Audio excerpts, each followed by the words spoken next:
দেশের ইতিহাসে বর্তমানে সবচেয়ে বেশি জ্বালানি মজুত রয়েছে বলে জানিয়েছেন বিদ্যুৎ, জ্বালানি ও খনিজ সম্পদ প্রতিমন্ত্রী অনিন্দ্য ইসলাম অমিত।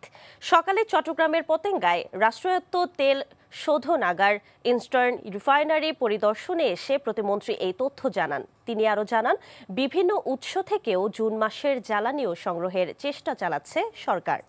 দেশে এপ্রিল ও মে মাসের জ্বালানি মজুত নিয়ে কোনো সংশয় নেই বলেও জানান প্রতিমন্ত্রী। তিনি জানান, ইস্টার্ন রিফাইনারিতে পরিশোধন বন্ধ থাকায় পরিশোধিত জ্বালানি আমদানির বাড়ানোর কথা ভাবা হচ্ছে। বর্তমানে বাংলাদেশের ইতিহাসে সবচাইতে বেশি পরিশোধিত জ্বালানি আমাদের মজুদ রয়েছে।